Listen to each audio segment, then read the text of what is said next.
Hello student, welcome to my channel. आज हम NCERT class 10th के सोशल साइंस के यानी सोशल साइंस में पॉलिटिकल साइंस के कुछ इंपॉर्टेंट क्वेश्चंस करेंगे जो एग्जाम्स में आते हैं। तो हम शुरू करते हैं।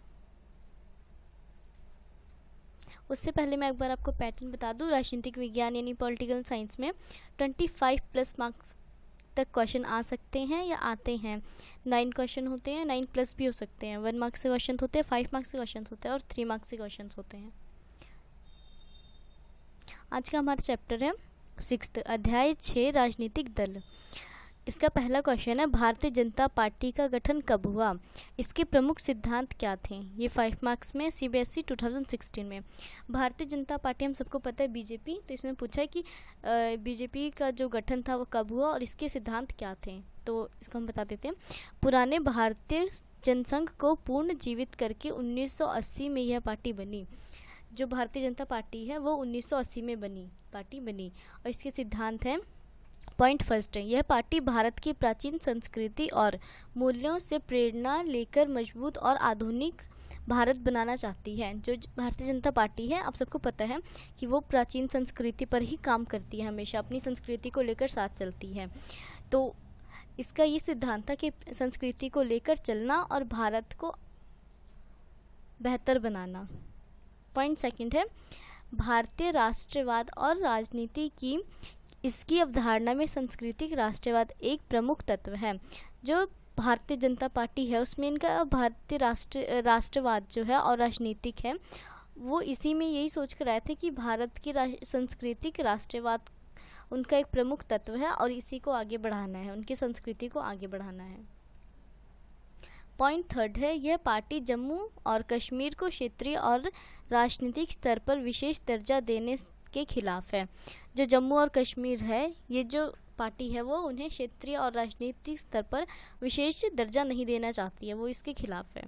पॉइंट फोर्थ है, यह देश में रहने वाले सभी धर्मों के लोगों के लिए समान नागरिक संहिता बनाने और धर्मांतरण पर रोक लगाने के पक्ष में है। जो हम सभी लोग को नागरिक को एक समान माना जाता है वो इसी के संहिता में है और धर्म को नहीं रोकना है, किसी भी संस्कृति किसी भी धर्म को रोक लगाने के पक्ष में नहीं है। ये मतलब उस पर धर्म पे रोक नहीं लगाना है, ये इनका सिद्धांत है। क्वेश्चन सेकंड है हमारा, भारतीय राष्ट्रीय कांग्रेस का गठन कब हुआ? इसके प्रमुख सिद्धांतों का उल्लेख करें। ये 5 मार्क्स में सीबीएसई 2015 में। तो जो हमारा कांग्रेस है, भारतीय राष्ट्रीय कांग्रेस, उसका गठन पूछ रहा है कब हुआ और इसके प्रमुख सिद्धांत क्या थे। तो इसका है, भारतीय संगठन स्वाधीनता से पहले 1885 में हुआ। जो ये कांग्रेस पार्टी है उसका स्वतंत्रता से पहले, स्वाधीनता का मतलब होता है स्वतंत्रता, इससे पहले 1885 में इसका गठन हुआ था। जो राष्ट्रीय कांग्रेस थी इसका गठन 1885 में हुआ। इस प्रकार ये भारत में सबसे पुराने दलों में से एक है। जो सबसे पुराना दल है भारत में, जितने भी राजनीतिक दल हैं उसमें से सबसे पुराना राष्ट्रीय कांग्रेस माना जाता है।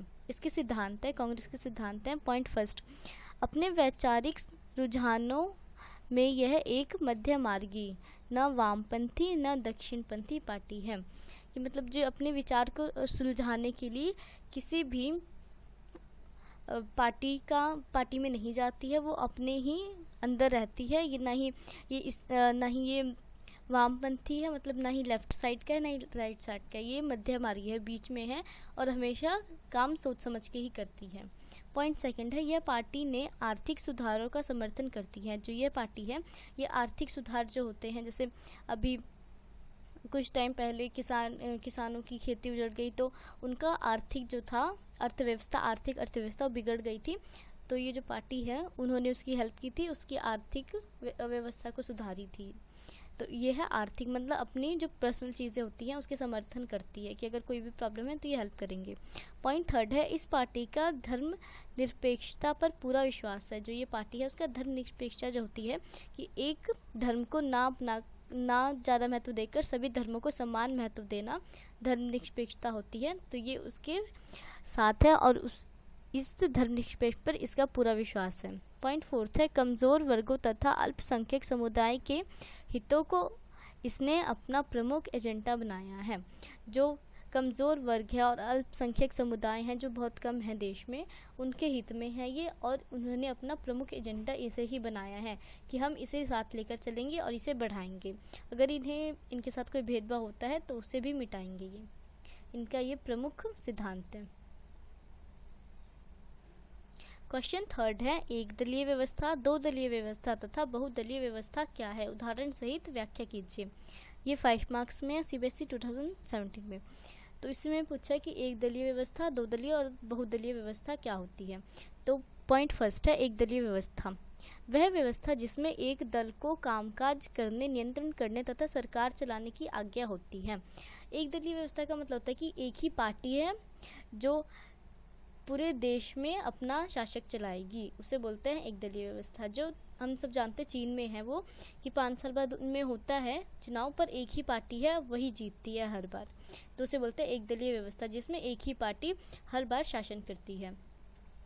पॉइंट सेकंड है, दो दलीय व्यवस्था। यह वह देश जिसमें दो दल सत्ता में आने के लिए चुनाव लड़ते हैं उसे दो दलीय व्यवस्था कहते हैं। जो देश में दो दल होती है, दो पार्टी होती है और वो आपस में लड़के चुनाव जीतते हैं उसे बोलते हैं दो दलीय व्यवस्था। उदाहरण ब्रिटेन और अमेरिका। अमेरिका में हम सब जानते हैं कि दो पार्टी खड़ी होती है और उसमें से एक जीतता है चुनाव में और उसका शासन होता है, तो सिर्फ उसमें दो ही पार्टी खड़े होते हैं, तो उसे बोलते हैं दो दलीय व्यवस्था। बहुदलीय व्यवस्था, जब अनेक दल सत्ता के लिए होड़ में हो और दो दलों से अधिक के लिए अपने दम पर या दूसरों से गठबंधन करके सत्ता में आने का ठीक ठाक अवसर हो, तो इसे बहुदलीय व्यवस्था कहते हैं। बहुदलीय व्यवस्था होती है जिसमें ना ही एक हो ना ही दो हो, बहुत सारे जो पार्टियां हैं वो खड़े होते हैं अपने दम पर और चुनाव लड़ते हैं और जीतते हैं, तो उसे बोलते हैं बहुदलीय व्यवस्था। उसमें से बहुदलीय व्यवस्था में बहुत सारी पार्टियां आ जाएंगी, बहुत सारे दल आ जाएंगे और वो जीतते हैं। तो उसमें है हमारा भारत। हम सब जानते हैं कि हमारा भारत एक बहुदलीय व्यवस्था है जहाँ पे बहुदल चलते हैं।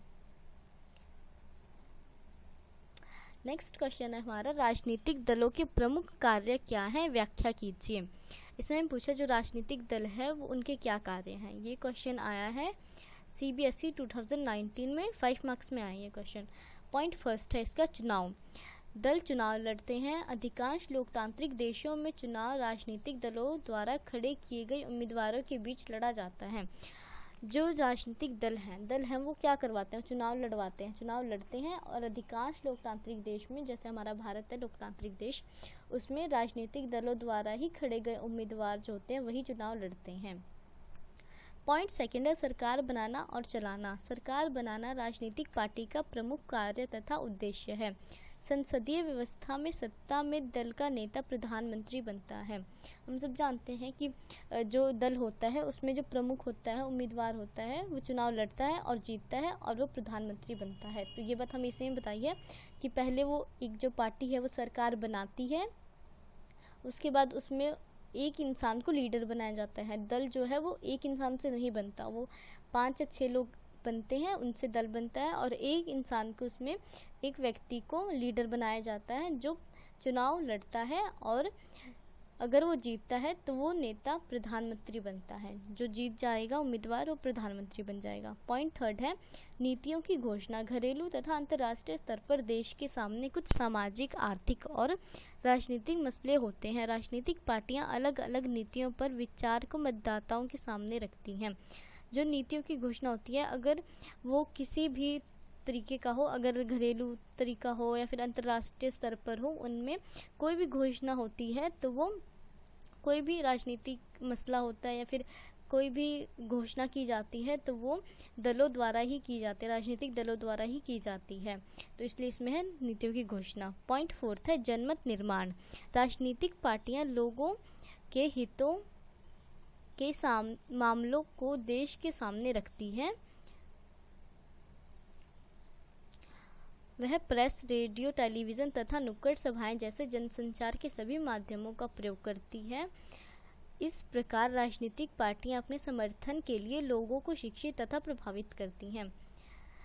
इसमें हमें बताया कि जनमत निर्माण, जनमत जो होते हैं लोग होते हैं, लोग का निर्माण जो होता है, राजनीतिक पार्टियां जो होती हैं वो उनके साथ मिलकर एक प्रेस पे या फिर टेलीविज़न पे या रेडियो पे हमने सुना है, जब वो भाषण देती है या फिर कुछ बताती है अपने बारे में, तो वो इसी जो जनसंचार है उनके द्वारा बताती है, और वो लोगों को शिक्षित करने के लिए प्रभावित करती है कि लोग समझे इस बात को कि जो चुनाव है वो आम चुनाव नहीं है, वो हमारे एक नेता को चुनना है जो इस देश पे शासन करेगा, जो इस शासन प्रणाली को संभालेगा। तो उसके लिए वो लोग ये भाषण देते हैं, रेडियो पे या फिर टेलीविज़न पे या न्यूज़पेपर पे छपवाते हैं खबर कि हमें वोट दें, लेकिन लोगों को सोच समझ के वोट देना है, वो शिक्षित तरीके से उन्हें वोट देना है, ताकि क्योंकि ये हमारे देश का सवाल है और हमारा देश आगे बढ़ सके, इसलिए ये जो है बहुत इम्पोर्टेंट है। और ये हर बार क्वेश्चंस आते हैं, तो आप इसको देखिए, प्रैक्टिस बेस्ड क्वेश्चन है और ये हर बार एग्ज़ाम्स में आते हैं कि राजनीतिक दल क्या होता है, तो ये बहुत इंपॉर्टेंट क्वेश्चंस हैं।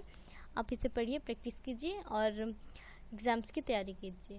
Thank you. वीडियो पसंद आई हो तो लाइक कीजिए, शेयर कीजिए, और अगर कोई क्वेश्चन पूछना हो तो कमेंट कीजिए। और अगर आपने मेरे चैनल में और जो चैप्टर्स हैं नहीं देखे हैं तो चैनल सब्सक्राइब कीजिए। Thank you.